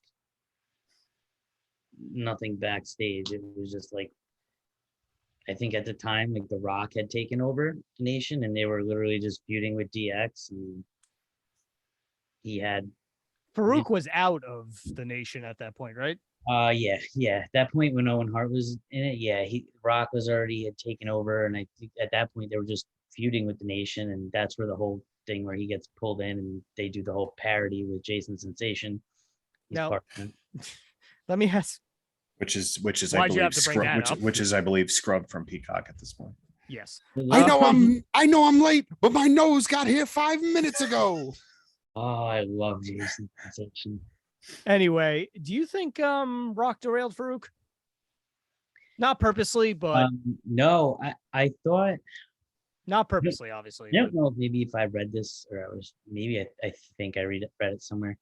I think at the time when he joined on, I think part of the plan was I could be completely wrong. Ron Simmons wanted him to break out and take over, and he wanted that to happen. And I think Well, I mean, it's not like he then went he transitioned in, well, I guess the Acolytes first before they were APA, him and Bradshaw, and they had a, so I wouldn't, it's not like Farouk got like released like a month later. Both of those runs gimmicks were great too. The original Acolyte gimmick coming in and kind of being dark, joining the Ministry of Darkness and kind of being like Undertaker henchman. And then for them to go on from that and do the APA gimmick and kind of come out on their own and do the little comedy bits backstage while also being legitimate badasses in the ring. That's a hard thing to pull off. When you can pull off Public Enemy. Yep. Go look up the video of Public Enemy and tell me they're not legit badasses. But it's a hard thing to pull off. It's a hard thing to be funny one moment and then to just be expected to be a badass team wrestler, whatever, the next moment, because it's usually the comedy guys are comedy guys and the tough guys are tough guys, but they did a good job of kind of getting themselves over by using both. I mean, one of my favorite segments ever, I can't remember what pay-per-view is. I feel like it's a SummerSlam, was they're backstage playing poker poker with the Dudley Boys, and they do the "what up," and then somebody walks in. I can't remember if somebody. Well, my favorite was them always making sure someone used the door, and then that was the best part. Yes, that was great.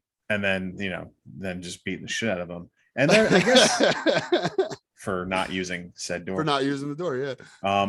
I guess it's not going off topic much, but Scott, I probably have to step away. Yeah. What was I saying? Oh yeah, I'll just add, did you ever see Bradshaw becoming world champ? Not at that time, no, for sure. Like even when he first obviously broke away, and started kind of going solo, like when the JBL gimmick started, I did not think that JBL was going to be the longest reigning SmackDown world champ of all time. Yeah, right. I did not see that coming for sure. I did not think he was going to be a wrestling god. Granted, there's a lot of mixed opinions about JBL when it comes to his work and his personal character, but I think one thing JBL did do well is he made a great heel for that era, a great heel champion. He definitely was a guy that people loved to boo. He was a guy that people wanted to see the faces win and beat up, and like you mentioned before, the chase kind of being better than the reign. Sometimes it was fun seeing, like, kind of like waiting to see who was going to be the guy to dethrone this guy. Yeah, for sure. And guess what happened to the guy that did? He was a bit of it.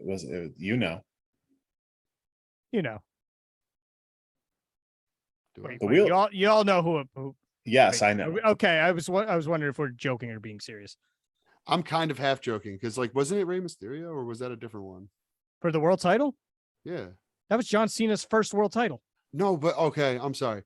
No, I remember John Cena beating him, I think, for the U.S. title, right? Wasn't that he beat him? For No, the he US beat title? Orlando Jordan. No. The year Orlando before Jordan beat at him. Excuse me. No, the year before at WrestleMania, he won the U.S. title from Big Show, and he FU'd him. Okay. And then It was Big Show. Okay. And then a All right, year for some later, reason, I thought he won the U.S. title from JBL. For some reason, I don't know why. No, like I'm getting my title runs mixed up. But no, yeah, he okay, won the that world makes sense. title. He won the world title from JBL. Yeah. That was his first world title. That okay. And then later in the night, it's all Batista bringing got bells his now. first world title. It is, yeah, it's JBL all coming dropped back. what you might be thinking of is JBL dropped the Intercontinental title to Rey Mysterio in like 9 seconds at WrestleMania, and then that's the he one quit. I'm thinking of. I Yeah, think that's what I was thinking of. The one where he quit. Yeah, we were all at That was an one of our, Intercontinental title run. Okay, that makes sense. and that was one of our Buffalo Wild Wing excursions. Yeah. Because I remember, and Yeah. Rey Mysterio was like the Joker that night. Yeah. Okay, I remember. Yep. And it's funny because I remember all of these things now too. It's just like my whole issue is dates and times. I can never remember. That like, is what happened totally first and what my happened issue for with what. everything. Yeah. My chronological order in life in general is fucked up. Yeah, that's you ain't just whistling Dixie, brother. I don't know. The more you guys were bringing all this stuff up with Ron Simmons, I don't think he was underused or underutilized. Like, I think his stuff that he did was like perfect for what he was suited. Might be right. I don't think he was underused, or I guess underused or underutilized. I think it would have been cool to see him in a main event picture, but at the same time, like I'm like at least maybe an Intercontinental title run or something. Right. But this he might be an example of, again, the definition changes for each guy. Did he need a world title? Did he need? He got a one-word quote over. This is true. Damn. And it's relevant today. You say "damn" to a wrestling fan, they know exactly. Yep. What you mean. I think that's a good point, Chris. I think obviously he had a very successful career, a long career, and he's still as far as I know, he's still working as a producer, right? I believe he's still backstage. I think he's doing something. Either that or he's got an ambassador role, one or the other. But Yeah. I didn't expect us to be still talking about him. Yeah, right. But It was credit. Let me bring up one more like off-topic thing. It's just it kind of, when you said, "Oh, The Rock and the Nation," that was the first time it really broke out. What if take The Rock's career arc and kind of put it today? Does The Rock just get released at some point and he's forgotten? Because he floundered for a good while before we actually got The Rock. As Rocky Maivia. I'll say, would Rocky Maivia have been released? Would he have been a future endeavored in today's world? Because they clearly they had a longer leash with guys back in '98. I think it would have just looked different. Like, they took the shot and tried to change things with him like very quickly. Like when he got the die Rocky die chance, like they were pretty good with Bucket Nation, like right now. I think now it's like they pussyfoot around and they'll just let the guy fall out, and then they'll wait like months and months to even entertain the thought of like trying to put him back on TV. Where like then, as soon as that stuff happened, like, oh, Nation, go get go get everybody boo the shit out of you now. Like, How many years did it take for them to do it with Roman Reigns? And how did that work out?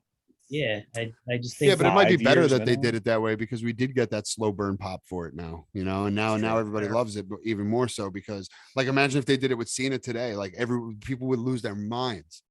I think it's just merch stuff. Is honestly, it comes down to merch shit. I feel we were saying that with John Cena, you know, People- 10 years ago. Oh, well, if he sells shirts, so they won't turn him heel because then he won't sell shirts. That or their creative people in the 90s and in the like late 90s are way different than the creative people have now. Because if you go to apply for like a writer's job over there, they prefer that you're not a wrestling fan, that you don't know shit about wrestling. Yeah. Right.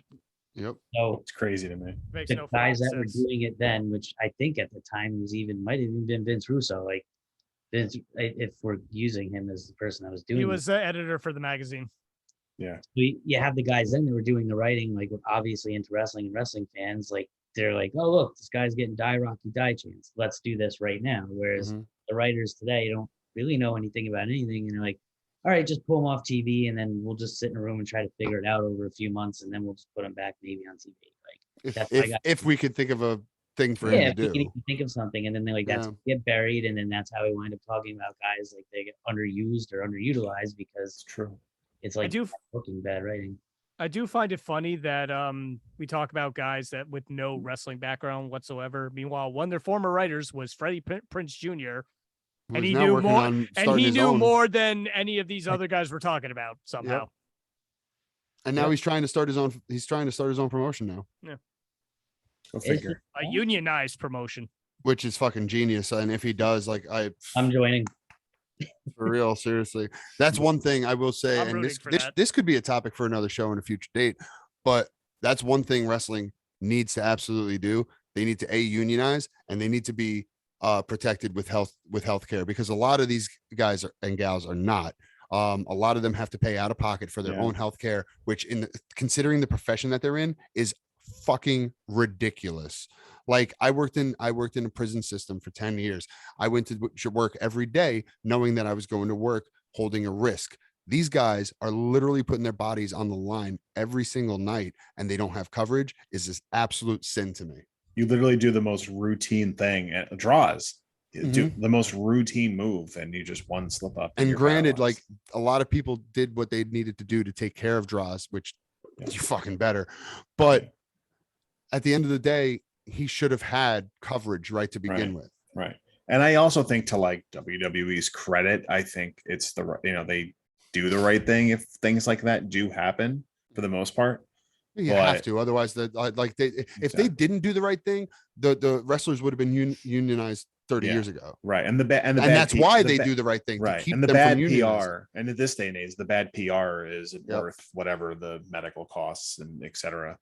Mhm. But that's something to talk about, because I'm sure we're all adults that have jobs in different fields that have different, whether it's union or not. I'm sure we all have thoughts at this point, but yeah, something to look forward to in the future. Anyone got any other, while we kind of wrap this one up slowly, anyone got any other names to throw out there before we wrap this one up? And this is something we could always revisit too. I'm sure in an hour when we're done recording, everyone's gonna be like, oh shit, this guy. Yeah, I'm definitely probably going to have more come up. I feel a little bad because we didn't actually talk too much about the ladies, so I'm going to throw one more Yeah. question out to you guys and say any ladies that you feel were very underutilized over the years, maybe current, maybe past, whatever. I feel like I don't know if it's necessarily more current. I would argue maybe in like you could say almost everybody in that like mid 2000s era, when they all Mhm. started training with Fit Finley, when I think like Fit Finley was like, all right, yeah, fuck this. I'm going to train the shit out of you guys, and we're going to make sure you guys know what the hell you're doing. No more, in the era where it was like all like bra and panty matches, pillow fights. And I think they never really got their shot. I think a lot of those ladies came along probably, whether it was 5 to 10 years too soon. before 2016, 15 was maybe the start of it all. Yeah. And I know TNA was trying to capitalize on it with people like Gail Kim and stuff. They had a legit women's division for exactly. I think they tried. It's funny knockouts. that was the one name I wanted to mention. Actually, like I think like when it would like my example personally, when it comes to the ladies that were really like kind of underused or whatever. I think WWE dropped the ball with Gail Kim. I think she's one of the best female workers in the world, and the fact that she did not get more of a WWE exposure is a sin. I think the reason for that is just because Vince hates putting over Impact guys and girls, and I think that's the only reason why she didn't succeed in WWE. Because she was in WWE before she was in Impact. I know that, but the fact that she left and came back, and then yes, you were correct. Then she fired herself. We talked about Cody Rhodes and how like we all believe like this isn't going to affect him badly because we're in a different age, we're in a different era. But also we also mentioned Kevin Dunn. Kevin Dunn is a businessman. First and foremost, 100% a businessman, and Nick Khan, and Nick Khan is 100% a businessman. They're not going to let Cody Rhodes sink nowadays, like even if Vince wants them to. They're just not going to let it happen. Back in the day, you didn't have those guys safeguarding those people that were coming back from those companies. It was just Vince, and he hates fucking giving those people chances. Yep, it's a different era now in terms of that, but I have a few names. But who I'm trying to think of, I guess, just like from that, like I go back to that mid 2000s era just because they were all, you could say, underutilized outside of what maybe Trish Stratus, Lita, Mickey James, because she was around at that time. Sort of Jazz. But I think Jazz is definitely underutilized. I think Jazz was fucking fantastic, and she should have had more time with not only the belt but just on TV. I think Jazz was great. I can think of a few more recent examples. Who's recent? Because like I feel like Ruby Riott. True. I disagree. Do you not like Ruby Riott? I don't like Ruby Riott. I think her ring work is not great. Every time I see her, I feel like she hesitates before she throws her strikes, and I feel like she's always out of place at some point in the match. Okay, that's just me watching as a wrestler point of view. Nikki Cross. I agree with that one. I mean, I know the superhero gimmick thing is hers, but personally, I think she should go back to being Nikki Storm. I don't know if you ever watched any of her work as Nikki Storm. No, she was not excellent. familiar. But I mean, I'll take your word. I love the whole insanity gimmick with her though. Like I love like that too. Yes, I loved her coming out being all crazy and everything like that. I thought it was great, and I thought she's great in the ring. So I agree with you there. What was the other one? I guess there's a debate about Liv Morgan, depending on how you feel about her. I personally love Liv Morgan, but I feel like they can't figure out what to do with her. Yeah. But I think at a point people were maybe not right this second, but I think people were arguing Rhea Ripley for a little while. No, I think Rhea Ripley's been fine so far, and I'm a huge Rhea Ripley fan. But I think she's been fine so far. Although there was no reason she should lose to Charlotte 2 years in a row. Okay, well, it happens. So, well, anyway, I had one other name. I'm waiting on Bailey to come back just because she's like personal favorite of mine. Oh God, I want Bailey back so bad. But and the heel Bailey stuff is incredible. It is fantastic. She reinvented herself in a way I did not imagine. And I absolutely love. Right. What was the last name? I had one more name. Shit. Okay.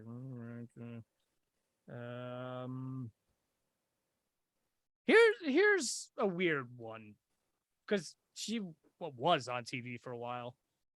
Isn't Sonya Deville supposed to be a bit of a badass MMA fighter? I mean, yeah, I think so. And she's been shown as anything but. You could argue the same for like Shayna Baszler. She just loses on SmackDown every week. Okay, yeah, Shayna Baszler's not a bad example. That's a good example, actually. That's actually Shayna Baszler. I think Shayna Baszler in NXT was fucking awesome. I loved her in NXT, and the fact that she really has not gotten the same respect since she's been brought up to the main roster, I think is a great example. Yeah. Well, we can do a whole show. We could literally do a whole episode on the NXT transition to the main roster about how the failures of that. But, that will be an episode. Yeah, absolutely. That'll be a two-parter. I usually think like of Naomi. They give the girl a shot and don't let her keep the title and run with it, or Mhm. anything. Whatever they do with her, they don't let her run with it. It's I just think it's more from a like as far as like a personal favorite of mine. Like I was not, I'm not like the biggest fan personally, but you base it on like the crowd reaction, and it's like they always cheer. It's not like she goes out there and the crowd's dead. So I'll say this about Naomi. Like, I don't think I've ever had a problem with her her work or anything like that.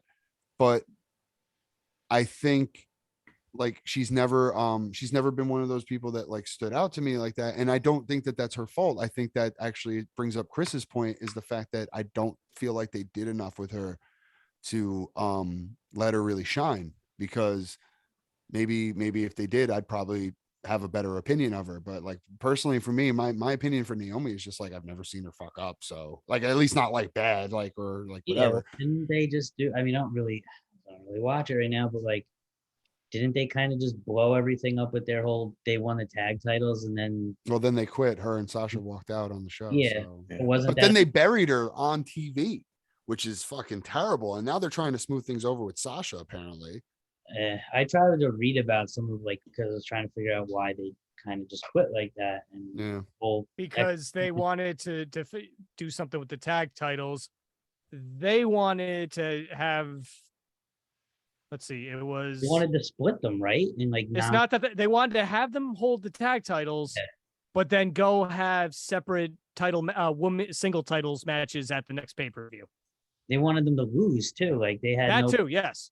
yeah. So why were they champ? Like that's what I'm saying. Like, yet for underutilized or underused, like, cool, you got the tag team titles, but then you don't use them and feature them for what they're doing. We're supposed should be doing, I guess. Yeah. So I don't disagree with the argument, It's weird. but Sasha loves Sasha, and if I need to make the point, I mean, I got freaking. It's just not- blurred. Literally It's your just blurred. stupid blurry background. It's Koska Reeves from Mandalorian.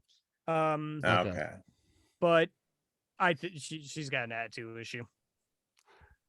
She's got an Maybe. ego Allegedly. issue for sure. But look, I love Sasha too. I think she's also one of the best workers on the planet. I could watch Sasha, Becky, Sasha Bailey.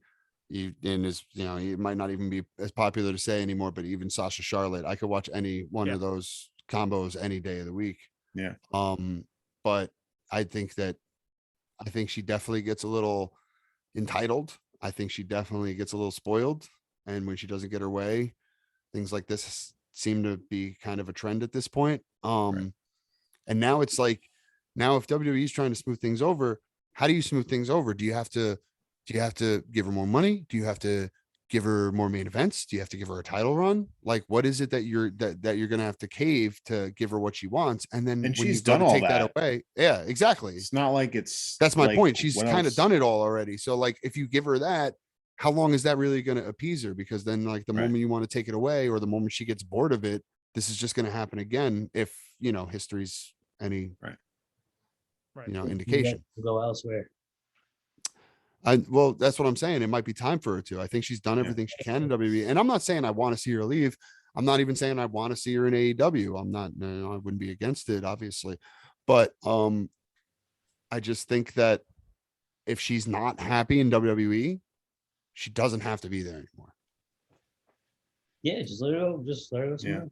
Yep. You bring up AEW. Any women in AEW currently fit the description for this episode? Underutilized. I mean, a lot. Well, you could say their entire women's division look like shit, except like the Britt Baker run to an extent. It's been kind of rough. I honestly, I know they were trying to push her before she got injured, but I would love to see Chris Statlander get a run. Yeah. I think she's Yeah, really me good. And they tweaked like her character too. It's not like full on. It's not as I guess, like, goofy. yeah. It's not as goofy as it used to be, which is good. Yeah. Make her a It's little more serious. I think it's more just dark, not like full on alien. Yep. But I would love to see her get a run because I think she's really good. I will say this. I'm a big Hikaru Shida fan, and she had a very long title run that I barely remember.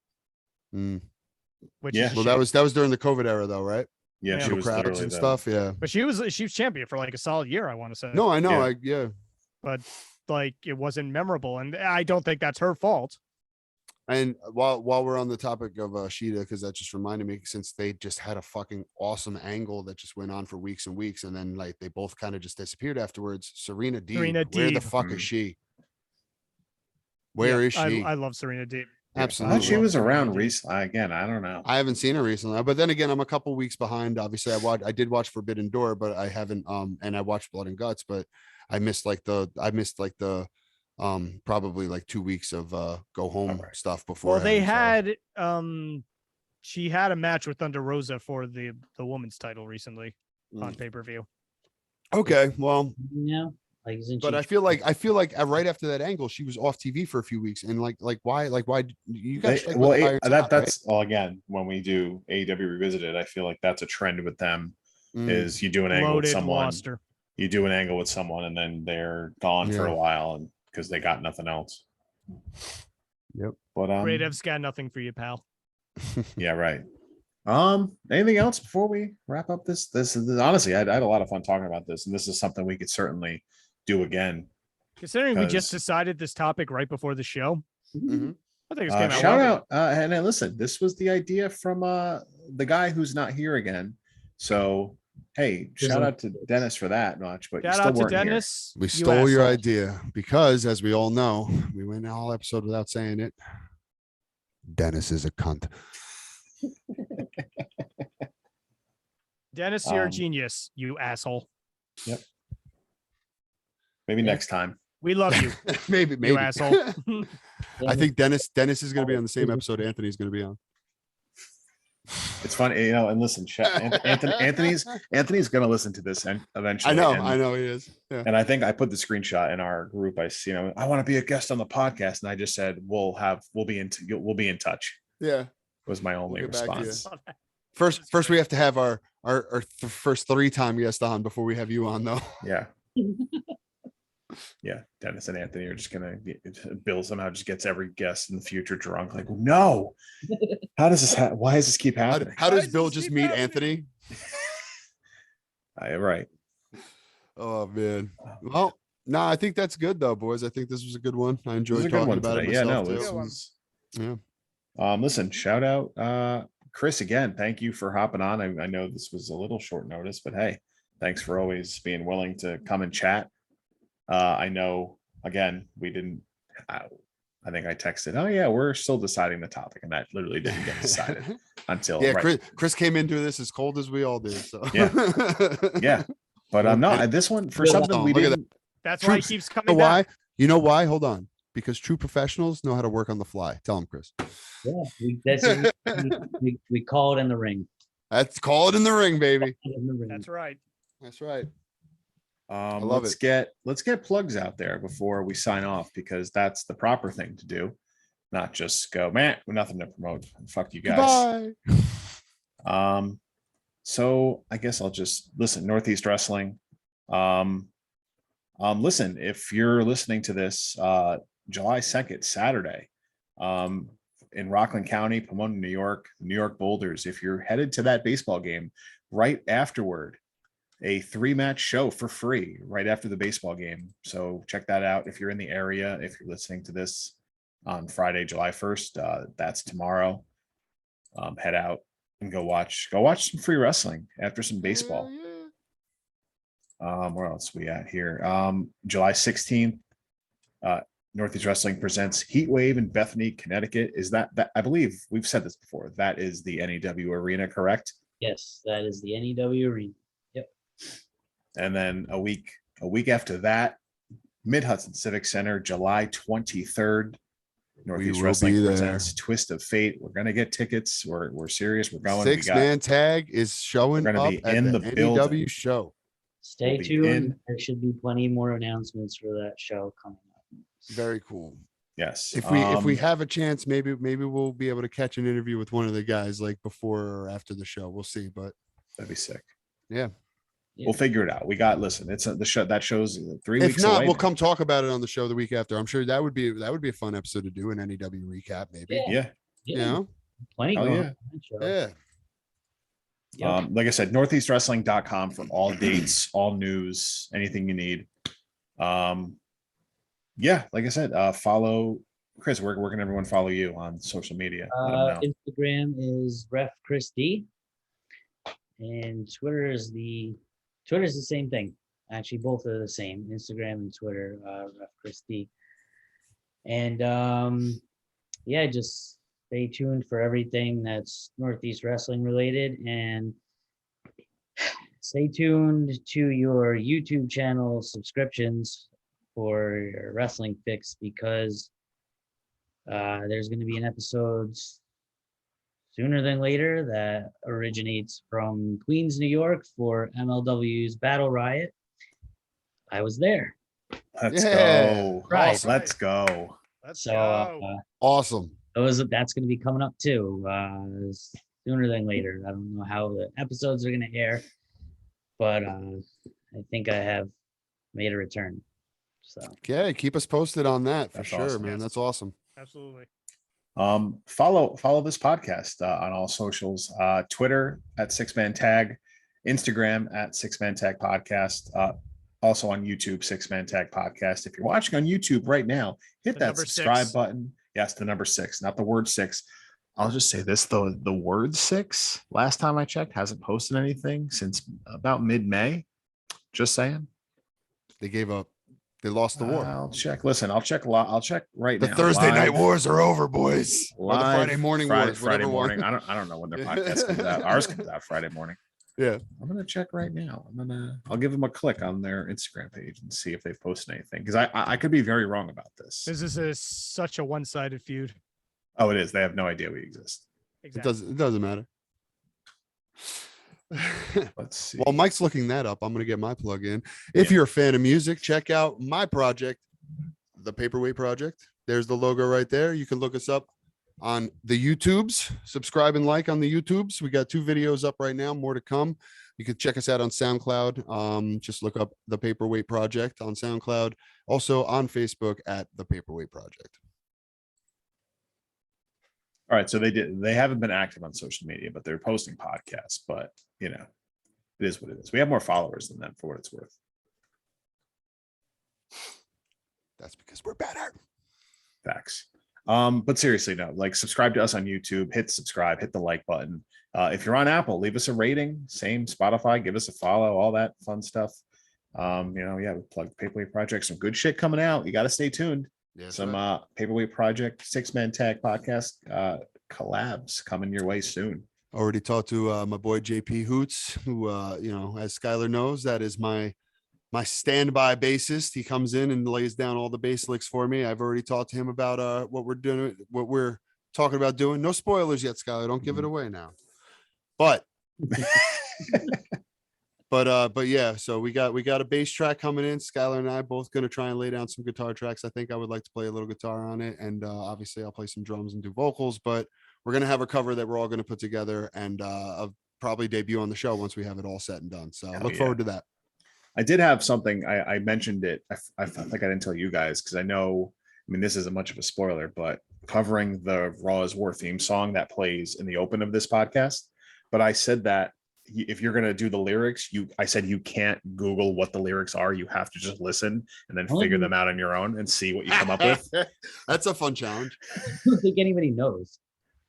Now, are we talking about across the nation, or are we talking about no, the Raw is War? Yes. Yes, that you can't look up what the lyrics might be. You just have to listen. I'm gonna listen to it, and that's gonna be my opening next week. Oh yes, please. I will. Yes. There's If you record it, I'll see what if you like. I'll do it. I'll do it. Okay. I'll do it. All right. It might not be ready by next week because no, that's fine. Or if you just like, but I'll do it. I don't know how you'd like. Oh, I'll do the guitar track and everything. I'll just record it. Okay. How hard could that be? All right. Just 2.5 a step down, you're good to go. Exactly. Yeah, if you get that done, I'm already 2.5 step down. I'm always 2.5 step down. There you go. But all right. But this was great for literally us coming up with this on the fly. I hope everyone enjoyed it. You got all the plugs out. Follow us on all the socials, and we'll see you next week. Thanks again to Chris. So yeah, for Chris, for Skylar, for CJ, I'm Mike. Thanks for listening. Thanks for listening to us for damn near 2 hours today. Thank you. We'll see you next time. Peace. Peace.